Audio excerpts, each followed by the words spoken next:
I know this is a very difficult time for those of you who were sexually abused as young scouts or Cub Scouts.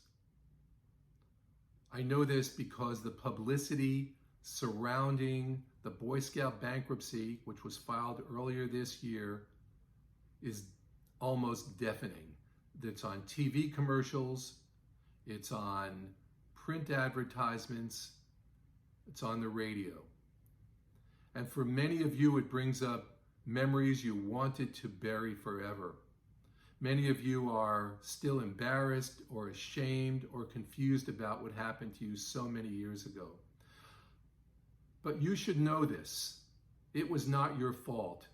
It was the fault of a selfish, sick, narcissistic adult leader who took advantage of his position of authority and your innocence. It was also the fault of the Boy Scouts for not supervising these men, for not controlling these men, excluding them from the Scouts, and for not telling your parents and you about the dangers of sexual abuse in Scouting. And right now, if you do want to file a claim, you have only until November 16th of this year, because that's the bar date. That's the date that the bankruptcy court has established, and you have to file your claim by that date, or else you can't have a claim filed. And I would urge you, in selecting an attorney, look closely at my credentials. Look at the history I have representing Boy Scouts all over the United States. I won the first major case against the Boy Scouts in Portland, Oregon in 2010 that resulted in a $19.9 million verdict against the Boy Scouts of America.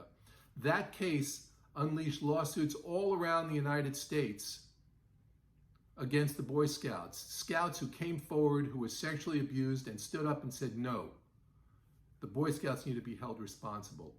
And in fact, an editorial in the Boy Scout about the Boy Scouts in the Portland Oregonian basically said that was the case that started the Boy Scouts down the line to declare bankruptcy, because they were finally held publicly accountable for their behavior. So I urge you, don't be fooled by slick ads. Look for experience. Look for attorneys who have actually done these cases and actually represented Boy Scouts for a significant period of time. Please call my office if you want any further information about the claim form, about the bankruptcy process, and any other issues related to the Boy Scouts and their bankruptcy. Thank you.